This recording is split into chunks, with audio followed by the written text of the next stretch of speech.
Show me something for Week 8. And, Peter, I have a Mike McCarthy-related trivia question for you. Mike McCarthy's brother coached which NFL starting quarterback when he was an 8th-grade basketball player? Ben DiNucci. Ding! There you go. That's correct. Ben DiNucci. Mike, Absolutely. Do you know why you asked that question? Because you and I, in the last break, both looked up Ben DiNucci's Wikipedia page, and we saw that about Ben DiNucci. Actually, I asked the question just because it was in the sheet. I didn't look up the Wikipedia page for Ben DiNucci, but darn. maybe I should. All right. Maybe there's somebody looked maybe that there's up other too. Interesting stuff. You get the first pick in the Show Me Something draft. Who you got?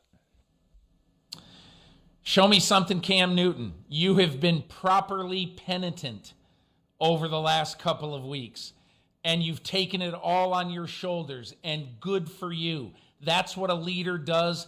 The guys in your locker room, everybody tells me the guys in that locker room love Cam Newton. He has been great. Now he's just got to play great.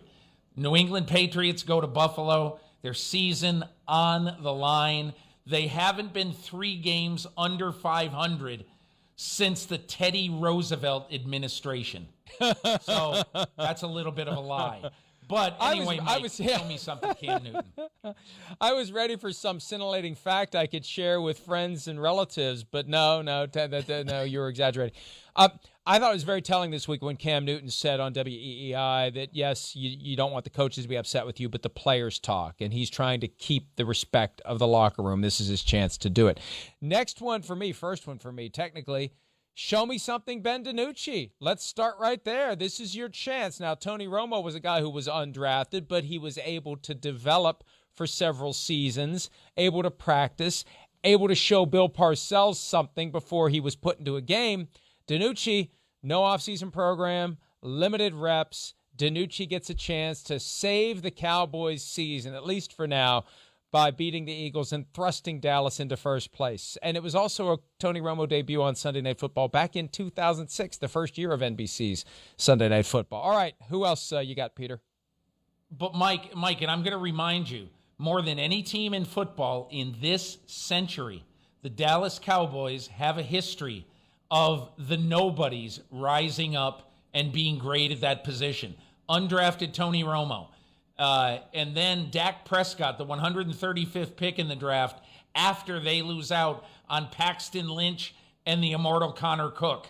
They have to settle for Dak Prescott. So in my opinion, the stage is set. It'd be a great, great story for Ben DiNucci. All right. I hate to just dominate this list with quarterbacks. Show me something, Tua Tagovailoa. Your coach benched a 70% quarterback who's won 2 weeks in a row by 26 points at San Francisco and then by 24 points against the hapless Jets. That quarterback got benched for you. So you can't come out and lay an egg against the Los Angeles Rams. You've got to figure out how to beat Aaron Donald. I don't care how great he is, and I don't care how good that pass rush is. Pressure right away against a guy, but I think he'll handle it, Mike, because every game he's played. Hasn't he played almost every game when you've got the hot breath of Nick Saban down your neck? I mean, I think he's in a good position to succeed, but that doesn't mean there isn't a lot of pressure on him on Sunday against the Los Angeles Rams.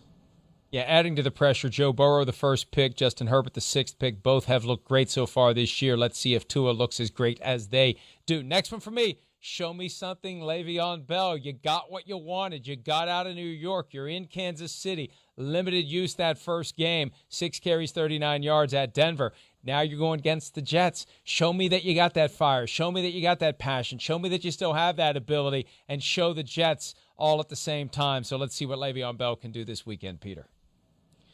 Show me something, New Orleans Saints offensive line. Okay, so the Saints have only allowed 8 sacks so far this year in 6 games. That's fantastic.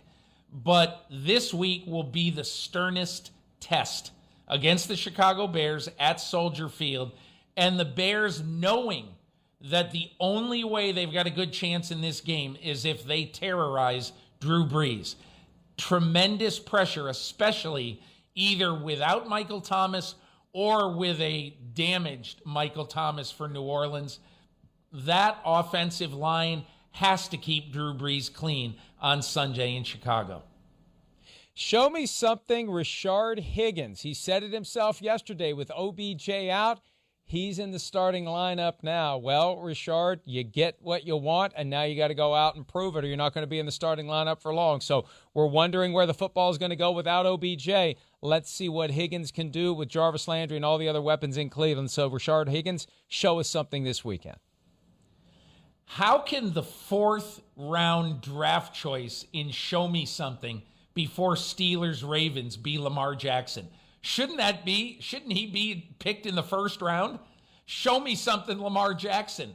You know, it's a not entirely a fair narrative, but you have got to start playing great, you know, against the teams that are really tough opponents, especially in your division.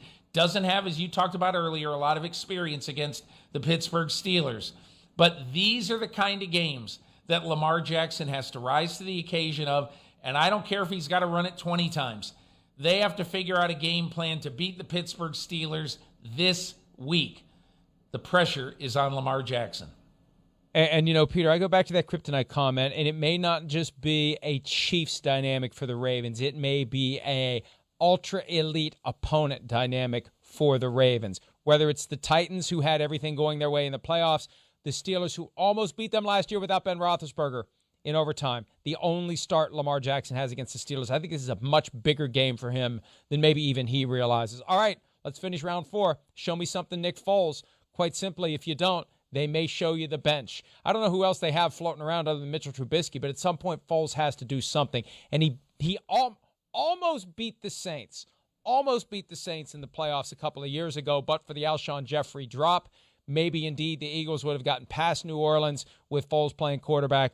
I think the Saints may remember that a little bit, and Foles has got to do something to turn this offense around because it really is languishing, and 5-3 could be coming, and 5-4 may be around the corner with the Tennessee Titans up next for the Bears.